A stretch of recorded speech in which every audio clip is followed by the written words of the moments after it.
The now world-famous Detroit Youth Choir is tuning up for a special hometown performance. Yes, indeed they are. And another talented voice joined the rehearsal tonight at Ford Field.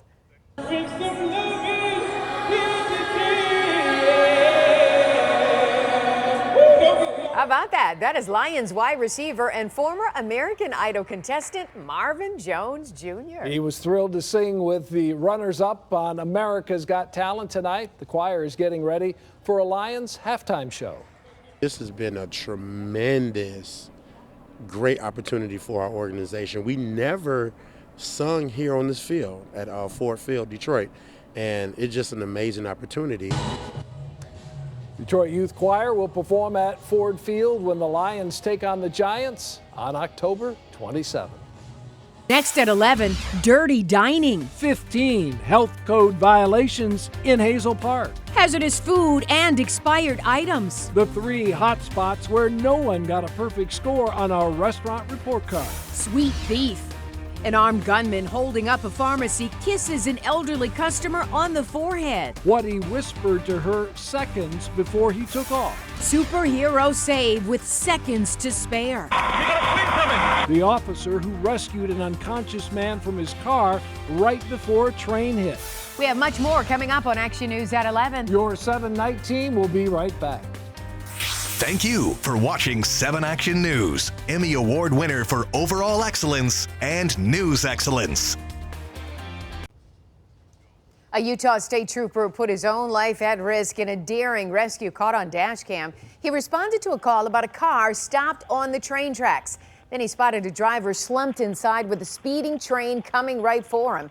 Korea ran up to the tracks and got the man out with no time to spare. It appears the victim has some type of medical issue, but no one was hurt in this drama. Korea is a humble hero who says he was just doing his job. In the right place at the right time. A former cop in Florida won't serve any prison time for the tragic shooting death of a retired librarian. 73-year-old Mary Knowlton was killed during a demonstration in Punta Gorda 3 years ago. Officer Lee Cole was pretending to be the criminal. He fired 4 shots that were supposed to be blanks, but they were live rounds that killed Mary. Cole made a plea deal and agreed to 10 years probation. The victim's family says the system let them down. I don't know. It doesn't seem like we got justice. Cole was fired from the police department. As part of his probation, he cannot seek another job as a law enforcement officer. Well, this next video is pretty unbelievable. An armed robber refuses to take cash from an elderly shopper in Brazil while he's holding up a pharmacy. He kisses her on the forehead. When she offered him money, he and another man took cash from the register instead and left. Is right. Tonight, the best-selling fruit drinks for kids are labeled unhealthy. Researchers say Capri Sun and Kool-Aid are among 30 drinks that contain less than 5% juice, a whole lot of sugar, and well, they're considered bad for your kids. Fruit drinks and flavored waters with added sugars made up 62% of the children's drink sales in 2018. Yes, indeed. Popular, huh? All right, it's time now for another helping of our restaurant report card. Every week, 7 Action News reporter Andrea Isom searches through health inspection reports to find out which ones are making the grade. And tonight, she's checking out restaurants in Hazel Park to see if you should chow down or put that fork down. Hey, good looking. What you got cooking in good old Hazel Park? What's happening, Hazel Park?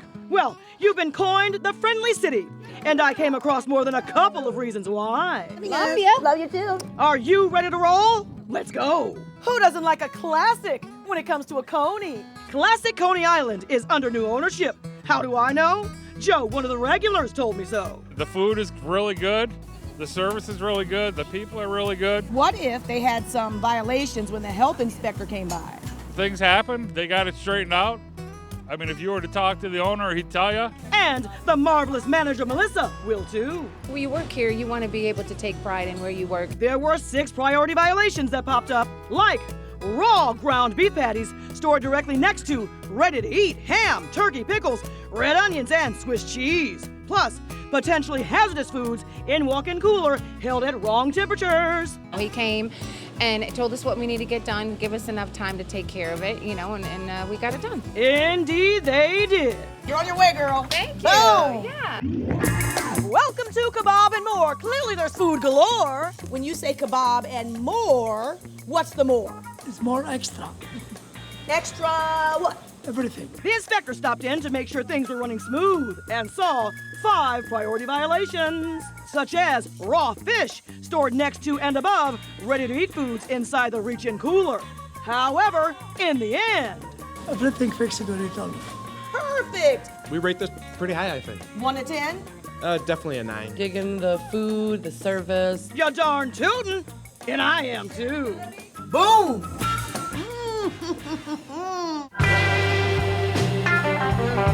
Max Dugan's the Blues hotspot. Sounds red hot. Me, Terry. She is terrific. And this Tootsie is in charge when it comes to her customers. They're awesome. And she makes them mean. $1 Bloody Mary. Now, let's get to the nitty-gritty. The last time the health inspector walked in, 4 priority violations were observed. One in particular, a container of half-and-half cream with expiration date of 7/16. And the date it was found, 8/28. But when it comes to that mishap and the others, the crew came through. What did you guys do? Fix them. So, there's no need to feel blue, but there is always a need to hear some blues. I'll never make it alone. With your restaurant report card and a song from Hazel Park, I'm Andre Isom, 7 Action News. All right, Andre, you might be singing the blues if you have to go over the Mackinac Bridge. A high wind warning for drivers crossing the bridge right now. Speed is reduced to a maximum of 20 miles per hour. Flashers are needed, and you must use the outside lane. There will be additional steps if conditions change, but stay tuned for the radio if you're traveling across. That's probably going to affect all night long into tomorrow morning, and then slowly but surely things will improve. So you can still go across the bridge, but you got to slow down and be smart. So exactly. Remember back in the 80s, they had a problem when one car actually blew off the bridge. So tough go there. Make sure you're smart. We got the wind too, not as strong as it is up there. The wind actually kicked in just late enough to give us a high of 63. So